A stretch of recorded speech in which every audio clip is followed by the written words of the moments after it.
Assalamualaikum warahmatullahi wabarakatuh. Alhamdulillahi rabbil alamin. Assalatu wassalamu ala asrafil mursalin Sayyidina wa maulana Muhammadin wa ala alihi wa sahbihi ajma'in.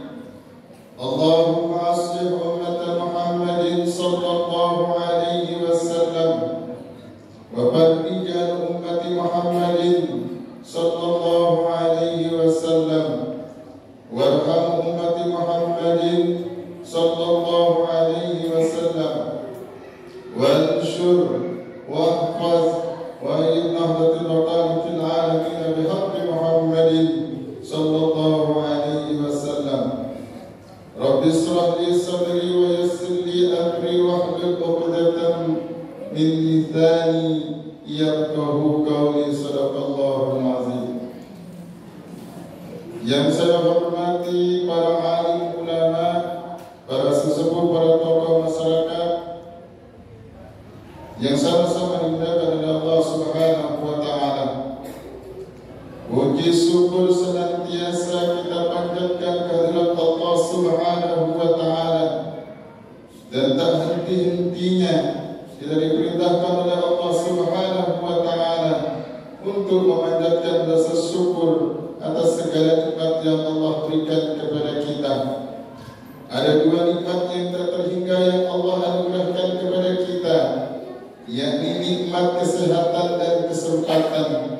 Dengan dua nikmat itu mampu melangkahkan, mampu meringankan langkah kaki kita memenuhi panggilan Allah Subhanahu wa taala, yakni melaksanakan ibadah salat Isya dirangkai dengan ibadah salat tarawih secara berjamaah pula.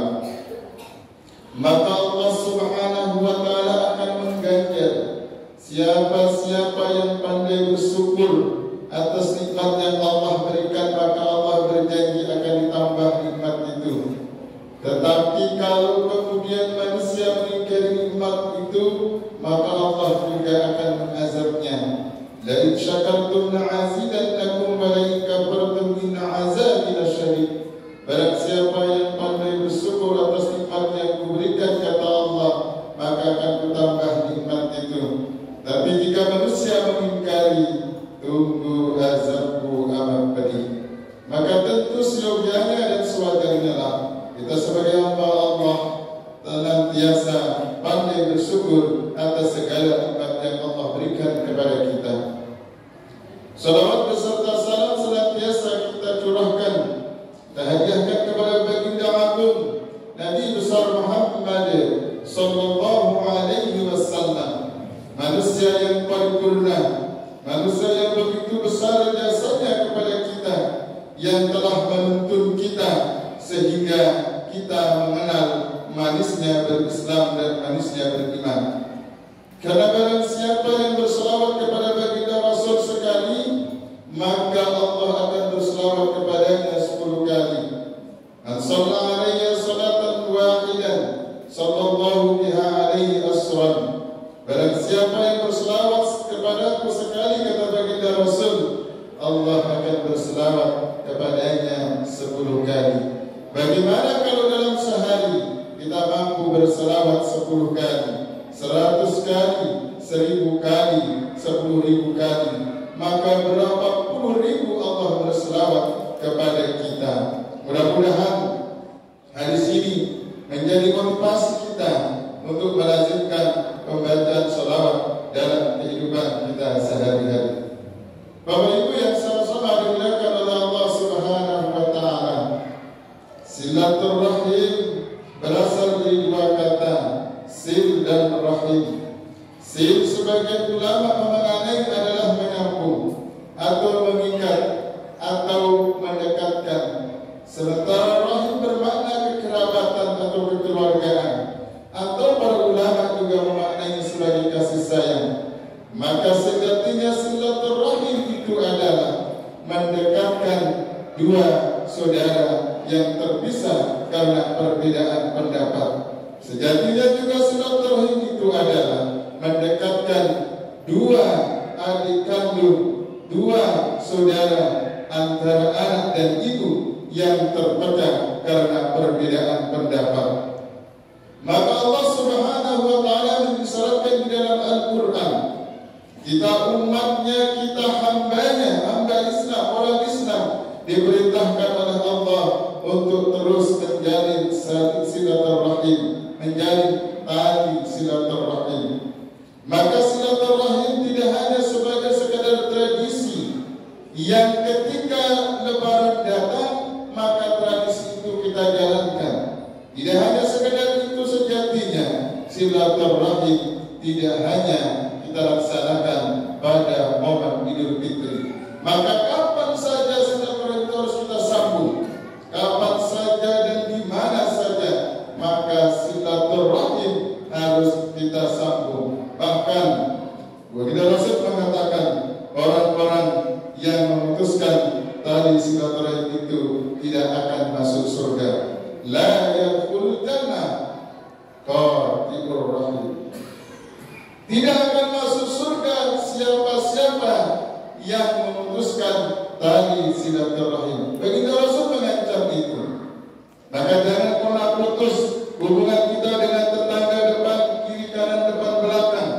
Karena sesungguhnya tetangga kiri, kanan, depan, belakang itulah yang punya andil besar terhadap keberadaan kita. Kalau kita butuh bantuan, siapa yang kita cari? Tetangga sebelah kiri, tetangga sebelah kanan, tetangga depan, tetangga belakang.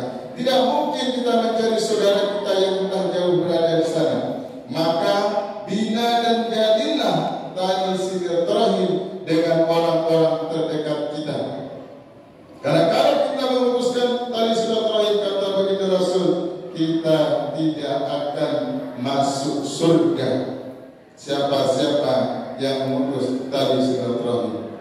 Bapak Ibu yang sama-sama dimuliakan oleh Allah Subhanahu wa taala. Bahkan Baginda Rasul bersabda, silaturahim itu adalah persyaratan, sebagai satu persyaratan, sebagai satu wujud bahwa kita beriman kepada Allah. Man kana yu'minu billahi wal yawmil akhir falyukrim dayfahu. Wa man kana yu'minu billahi wal yawmil akhir falyasir rahimahu. Wa man kana yu'minu billahi wal yawmil akhir falyakul khairan aw liyasmut. Barang siapa yang beriman kepada Allah dan hari akhir, kata Baginda Rasul, maka muliakanlah tamumu. Barang siapa yang beriman kepada Allah dan hari akhir, maka sambunglah tali silaturahim. Apa maknanya? Bahwa iman kepada Allah dan hari akhir tidak akan sempurna kalau kita memutuskan tali silaturahim. Apa artinya kita percaya kepada Allah, iman kepada Allah, iman kepada hari akhir, tapi dengan tetangga tidak akur, dengan saudara saling berkelahi, dengan orang tua tidak akur, berpisah dan lain sebagainya? Maka percuma kita beriman kepada Allah, beriman kepada hari akhir, kalau kemudian kita memutus tali silaturahim. Karena bagi tali silaturahim, silaturahim itu adalah bagian penyempurnaan dari keimanan kita kepada Allah dan hari akhir. Maka mari kita bina hubungan silaturahim itu. Yang selama ini punya masalah dengan tetangganya, datangi, minta ampun, maaf, mohon halal, mohon ridhonya. Yang selama ini punya masalah dengan saudara kandungnya, maka minta maaf, minta halal, minta ridho. Yang selama ini punya masalah dengan orang tuanya, datang, minta halal, minta ridho.